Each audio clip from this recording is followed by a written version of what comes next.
Hello, I'm Vicki Haddock, Authentic Leadership Coach, and today I'd like to welcome you to my new series, which is Coaching Conversations with my client, Emma. Emma and I have been working together for a little over 2 years, and we began our conversations supporting her around her role at work, and those conversations eventually evolved into topics around parenting, transitions, and healing from the past.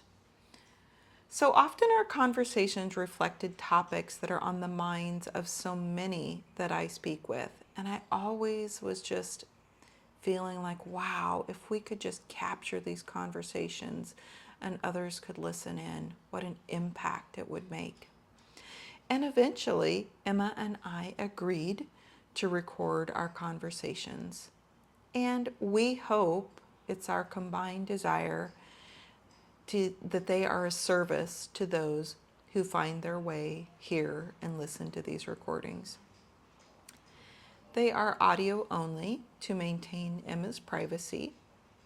However, other than that, we've really worked to bring you very typical, transparent, and authentic coaching conversations.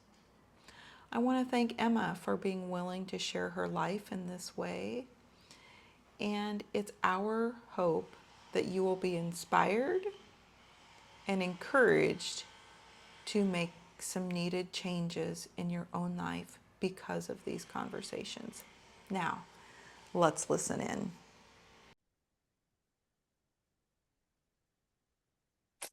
Well, welcome back to our conversation this week. So, in all transparency to our listeners, we had a conversation last week, but we weren't able to record because I was having some work done to the internet and there was lots of commotion going on. So, yeah, so there might be things that we chatted about this week or last week that we want to follow up on that our listeners wouldn't have heard in the previous conversations. So, yeah, but tell me where you're at today. This is actually a follow-on to last week. This feels like a plus plus to it. So things things are feeling really heavy for me these days, and it's not things that are like within me, but just an existential dread Mhm. of the world right now. Not to get too political, Mm, but it does feel like everything is terrible, and I have tried really, really hard to have my mantra be, I have no control over this, and to focus on the things that I can control, which is like mhm, myself, my community, how I'm interacting with my community. mhm, But it's gotten to the point where my nervous system is on fire all the time, even though I don't consume the news. mhm, And, but every conversation I'm having with all of my friends, peers, coworkers, it just devolves into like spiraling around the state of things, and I'd like to soothe my nervous system and get some I don't even want to call them coping mechanisms, but something that will help me through this. mm. Well, first of all, I think that I want to affirm that you're not alone in the feelings that you're having. And I think that it doesn't matter this doesn't even need to be a political conversation, right? Because no matter what perspective someone holds in the spinning of the political arena, there's a lot of highly charged emotions.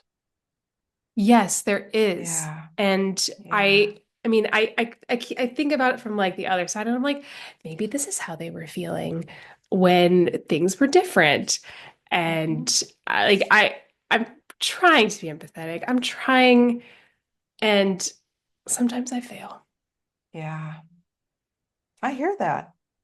I had my own kind of stirring around this last week where a a business coach that I've followed for a lot of years and highly, highly respect. And he he published a video earlier in the week saying that he was going to share his political. He was going to come out of the political closet, he called it. And that triggered my nervous system. Um, and then it was a couple days before he actually published his video of what he was wanting to say, and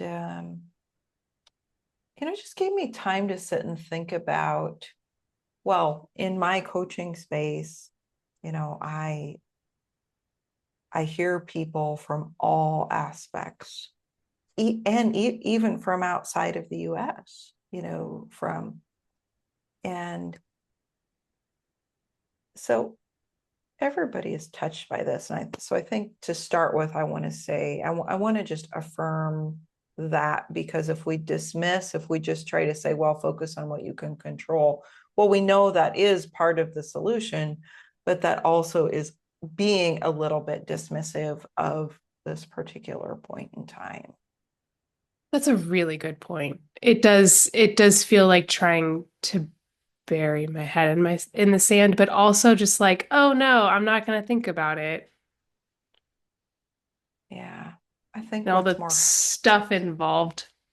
yeah, and too many people's lives are being impacted one way or the other right now, where the reality is that we're having to think about this. We're having to take ownership. And I think if there's anything about this point in time in the world, as I look to see, like, what is the beauty that's happening right now? And the beauty that I see happening right now is people waking up and taking responsibility, getting actually interested in participating in a democratic system where, for the most part, the majority of our population has been checked out and on autopilot. So anyway, I'm getting into a different zone of reasoning here. It's so easy to get sidetracked. Yeah, let's pull it back to the focus, the heaviness you're feeling and the nervous system firing. That heaviness, how are you experiencing that? What does that feel like?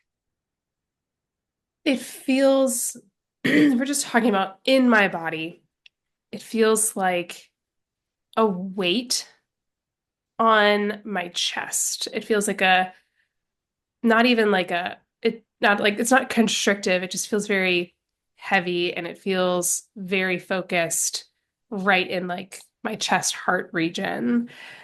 And it, it is, I believe, a fear. It's like a fear of the unknown, the fear of what's next.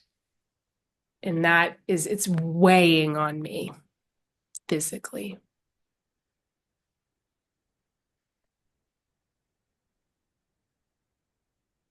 If this weight had an external shape and form, as I hear you describe it, I feel like you're saying it's pushing from externally to internally. Hmm. Yeah. If it If it had had a, a physical shape, yeah, what would it be?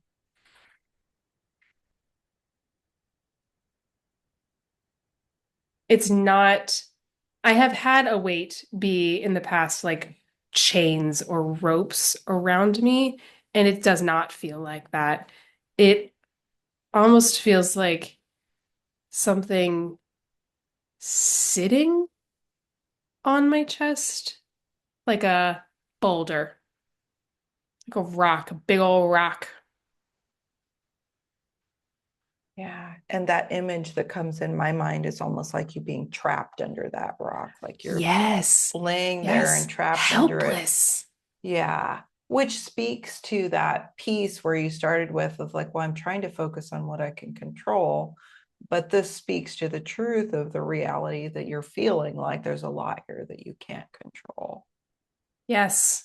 And it's hard, impossible even to even conceive of what I can control when it feels so out of control and helpless.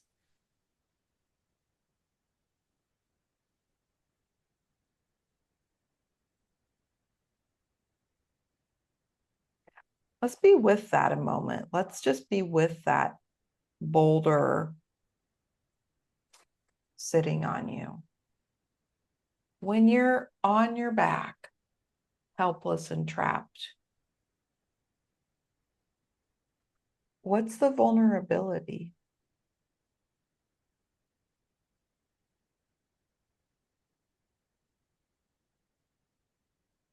I don't know if this is the vulnerability, but that things will continue to happen to me and I can't stop it. Not even just to me, but like me and my family and the people that I love and care about. And I can't be the I can't stop it. I can't control it.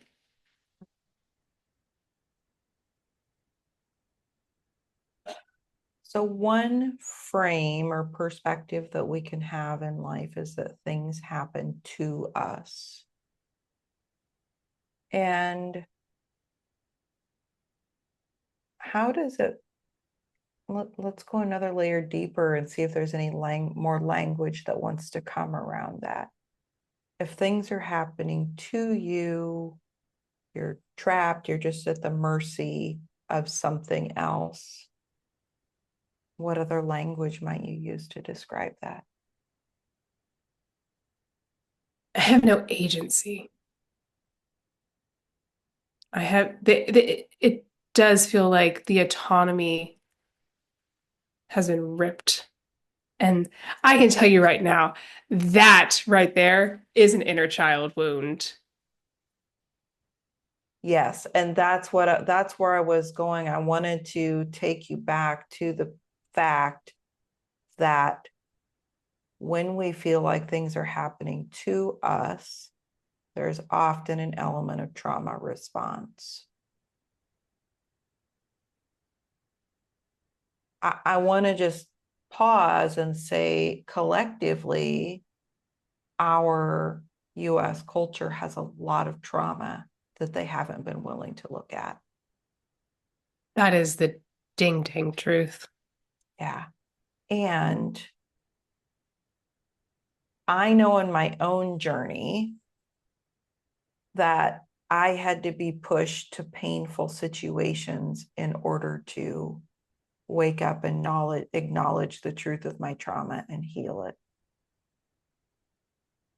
So one perspective that I embrace in this season is that the the pain that is being felt by any side of this is pushing us and asking us to wake up to our deeper traumas.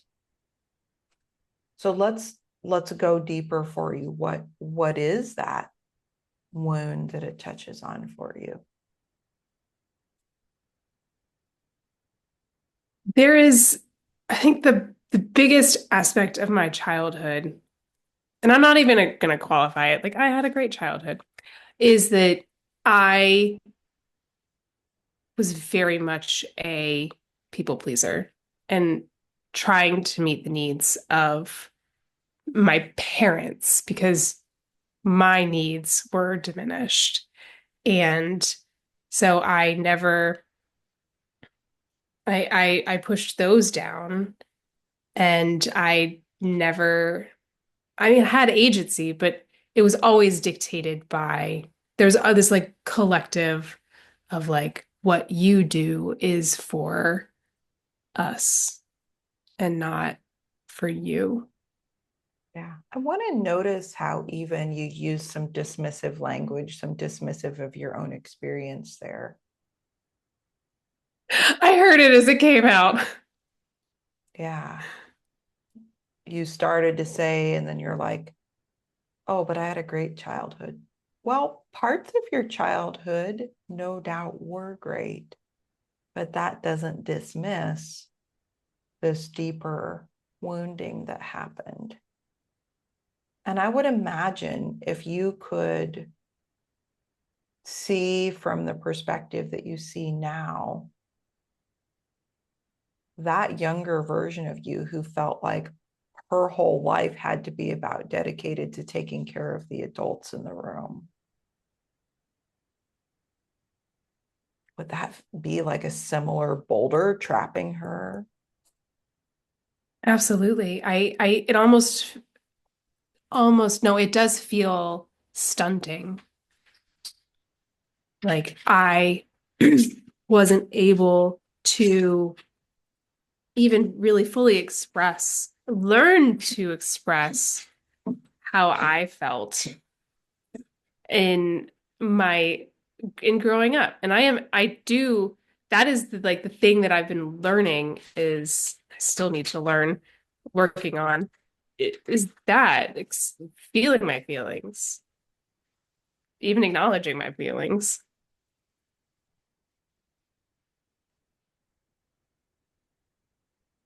So how does it feel to be with to have a perception that you are without agency and with a boulder sitting on your chest and all these things coming at you that are out of your control? Let's go. What is, let's feel that. It's like grief.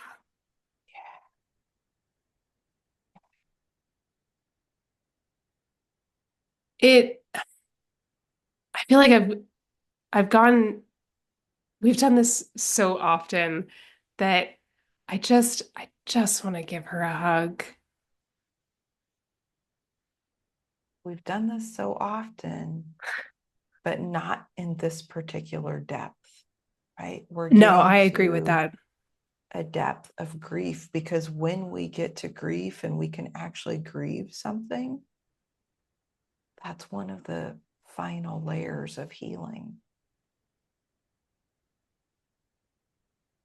Yeah. And I see the tears wanting to just kind of bubble up in you. And I want you to be okay with that, to let them be there. And notice how that nervous system firing is almost a protection mechanism, trying to protect you so much from this deeper wound being touched again.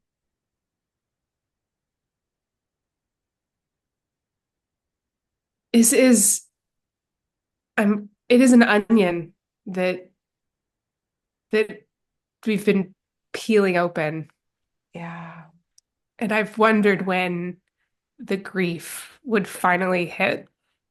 Yeah.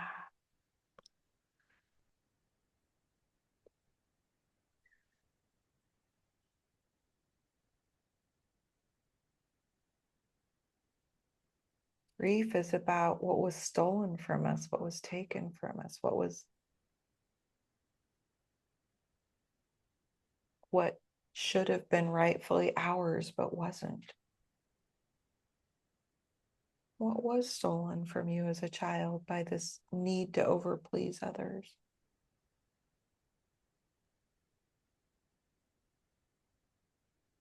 Fully stepping into and learning who I am and what makes me shine the brightest and loving myself and understanding that my wants and needs are valuable. And I am inherently worthy because I exist. Because you're here, because your presence is here. Yeah. There's an element of that that's about having your own back. You weren't allowed to have your own back.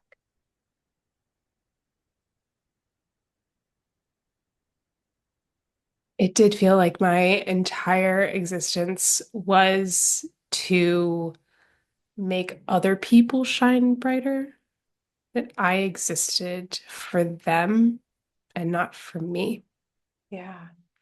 And when your existence is solely focused on other people, there's a way in which you're not allowed to be responsible for yourself and your own actions and your own agency. So that it wasn't that you didn't have the ability to do those things back then.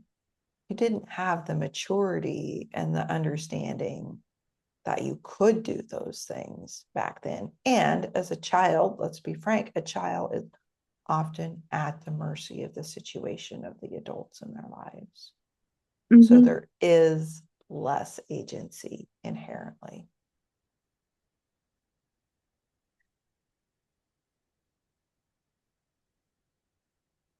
My nervous system already feels better. Yeah. How would you help this younger part of you go back and reclaim some of her agency?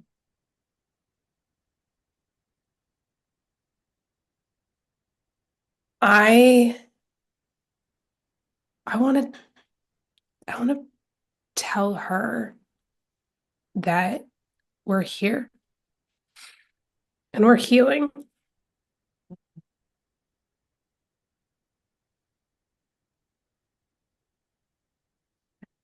You're doing the and I work to love her heal.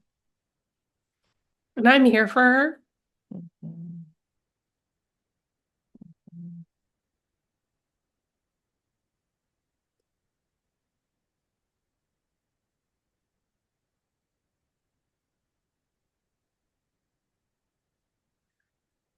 I am the safety that she never had to make mistakes and be who she wants to be.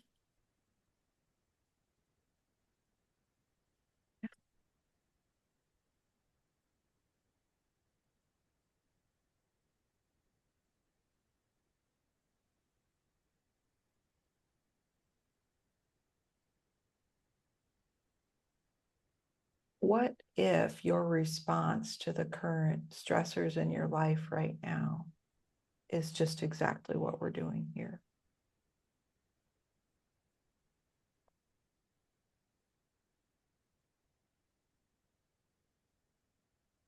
I think you're right. I think it feels right to be just to acknowledge acknowledge the feelings and uh, for lack of better term, give myself a hug and say, Yeah, I have my own back. yeah. And if you have your own back fully right now, what does that mean for you and your family? Get through anything, even if it's hard. And by golly, it's hard. It's hard now. And I'm not gonna diminish that anymore. I'm not gonna try to pretend otherwise. Yeah, You know what it was? You know what it is? It feels like I was being taken for a ride and that and I am no longer being taken for a ride. It I have agency. I have agency in this. and what does that mean? I'm in control of my destiny. I am in control of what happens Yeah, for myself. yeah. And there's truth. The fire refines us, and that the grapes have to be pressed to get the juice out of them to make the wine. And it is true that life presses us at times, and it presses us to dig deep and to see who we're going to be and who we're going to become in those moments. And it's an invitation to deep healing. I do sometimes remind myself that there are no mistakes. The path was the path for a reason Yeah. to get here.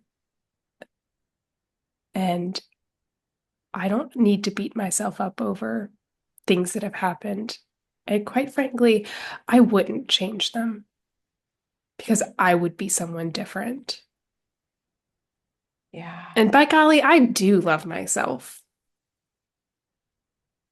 You've done a lot of internal work to lay the foundation for this moment. And this is now, instead of a moment of being out of control, you're fully in control of being able to dig to that next level deeper and find your grief and find your agency.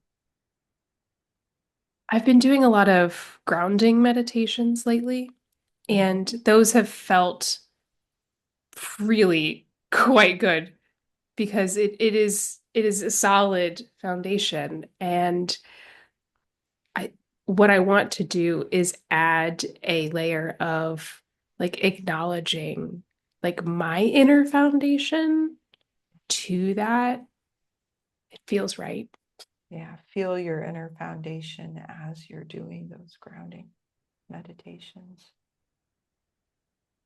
I want to step out of this conversation for a minute before we wrap up here. And I want to note how the experiences in life that we have that trigger us the most are quite often a reflection or a repetition of something that happened to us that wounded us deeply in early childhood. And it takes some maturity and some willing to sit with things to be able to understand that. But when you can do that, like we're doing today, it provides the greatest depth of freedom. It's not it's not a linear journey No. either. It is a constantly, not constantly, but you are looking back on repetitive wounds. I'm sure there is more to this little onion. Well, it's interesting. Yesterday, I was reflecting on some situations I had in January where I was sick and I was traveling with a friend, and that friend kind of repeatedly dismissed how sick I was. And um, and for some reason, I just hadn't been able to just let that go. And it just kept kind of, you know, bubbling in my soul. And and this, by the way, is where I love using Chat GPT to help with deep inner reflection. So if someone's interested in that, you can pop a comment and we'll maybe talk about that on a call. But um, so I was using Chat GPT to do some inner reflection around this, and it also corresponded with a segment for me around money. I think I'm always on a journey of working how to change my relationship with money. And what I discovered yesterday in that is when I was very young, I was probably 4 or 5-ish, my dad was severely injured and he couldn't work for a while. And the community that we were part of, instead of compassionately coming together to help and support someone who, was in a really difficult situation, they judged him and called him lazy. And actually, the leaders of that community forbid the people from helping and supporting our family. And some of that I didn't even remember. I actually, as I was thinking on this, I had to reach out to my older sister and say, hey, I suspect something around here that happened, but I don't have a memory. So can you, fill in my memories? And which she did. And So I could begin to see how traveling with this friend who continually dismissed my symptoms was a reflection of what happened with my dad as an early child. But the key, how that tied into money, was it was the lack of financial security in that situation that made the family vulnerable to those attacks from the people who weren't supportive. And when I could tie those things together and see that, I was like, wow, this thing for me around sickness and money and some things I've been on a journey to work, through in my own life, how powerful that was to see that. But I think in our immature world, people want to just blame and complain and make everyone else wrong. And I think that is what has gotten us into the division that we're in so deeply in our country. And that brings me to the thing that I learned from my business colleague in the video that he shared at the end of last week. The thing that I was reminded is that every belief that we hold in our world is an accumulation of our experiences, our unique experiences. And if we dare be arrogant to extrapolate those and apply them to the rest of the world, we land in a blind spot. And, just yesterday I was on another coaching call where it was very evident that around this political situation, there's been a lot of dehumanization. We've labeled people as dangerous because of a political affiliation. And I've lived in communities that are disposed to every political affiliation that there is. Plus, I've lived in a foreign country. And I see how arrogant, how blind we are when we think we understand why other people do what they do, or we deeply judge why they do what they do, because we're missing something about the experience that happened to them that is causing them to act in the way that they act. And I think that's where we have to come back to, we are humans here having a human experience. And the more we can do the work just as individuals of trying to understand the people in our own life that have a different experience for us without judging them, I think we would begin to find that we have more uniting us than dividing us. And I think also then it's the responsibility of people to look to put people in leadership that reflect values of uniting versus dividing. And the truth is, from each side right now, people are fully believing that they have that same value, but it's expressed completely differently. So that's where we have to go one layer higher to think about what truly is above that, even that we can agree on. Yeah. Cultivating the muscle of curiosity within yourself and when interacting with others is so critical. And it is a muscle, and it does take practice. Let's come back to your nervous system and where you're at today. Where are you at now?